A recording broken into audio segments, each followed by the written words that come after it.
All right, the Tampa Bay Buccaneers waste no time getting to the offseason and starting to make moves, and they have signed 10, 11, 12 players to futures deals, and we'll talk about what a futures deal is, and we'll talk more in depth about these players, plus look ahead to the draft and how the Tampa Bay Buccaneers can really just maintain what they're doing. And we'll talk about that as well, and whether you're happy or disappointed. Let me know in the comments. Are you happy with the season? Division winners lose, though, first game of the playoffs, or are you a little annoyed, want Todd Bowles out of there, or just like, man, look, we're winning the division, getting home playoff games. Like, I'll take that all day, every day. Let me know in the comments. Okay, here's what you did.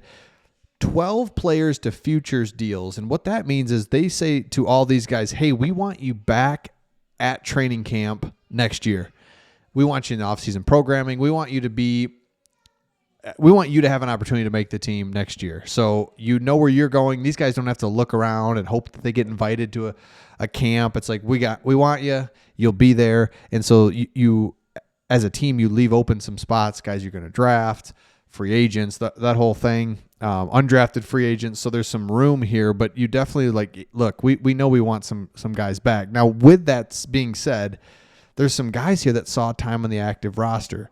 Let's see. It was C.J. Brewer, Ryan Miller, and Jose Ramirez saw time on the active roster. Those guys, along with Marquez Callaway, he was the one in the thumbnail that's just like a really good player out of Tennessee.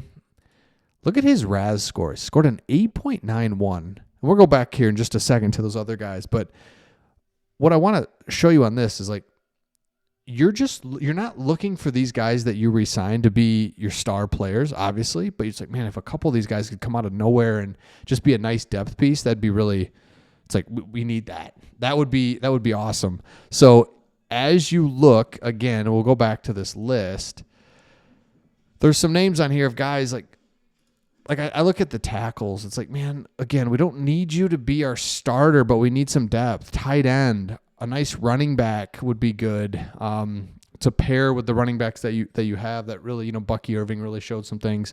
He's going to be a star, really. So let me know your thoughts on that. Now, if you look at the draft prospects, now PFF put out just a perfect draft prospect, and you can see Benjamin Morrison out of Notre Dame. And now the Buccaneers were 18th in coverage grade. Zion McCollum showed improvement, but I do think there's something about, you had Jamil Dean, but you lost Carlton Davis to the Lions. You traded him.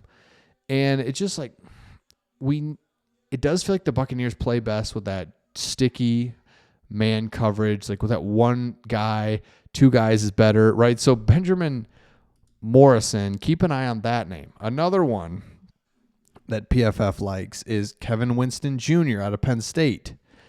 So Winston missed most of the 24 season. If you remember, his 23 season was unreal. So a couple things. You've got an opportunity to say, okay, we can have defensive players that we can take and really make the defense great. We'll get healthy offensively, and the Buccaneers are going to be good once again next year because they're in a division that's just like, let's do this, right? It's not, I don't know. I guess you're not in a division where you have to worry about that juggernaut team. It's like, man, can we get past the Buffalo Bills, the Kansas City Chiefs? You don't have to worry about that. You're the team, right? That's everyone's kind of chasing. Now, with that being said, everyone's kind of looking at Todd Bowles and being like, I don't know. Is he the guy? And it is a very difficult question because you know how many teams would sign up for winning the division, having a home playoff game, and doing basically what you did last year, where you won the division, home playoff game, went and played at the Detroit Lions and lost. That's hard to do. You'd take that almost every single year. Now, this year was basically the same thing, but you lose that first game and it just feels so much different. And to lose to the Commanders 23-20, head coach Todd Bowles had a lukewarm seat, getting a little hotter midway through the season. Remember that? Of course you do. You lost a bunch of close games, and it's just like, oh no, Atlanta Falcons went ahead of you, but then ultimately you, of course, win the division.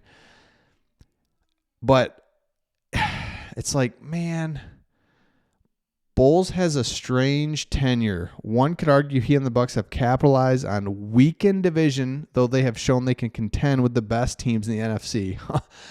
That statement right there is so accurate, and it's, again, hard to really put it into word, or put how you feel into words, because you went and beat the Chargers. You beat the Lions this year. You beat the Lions. You're in the playoffs.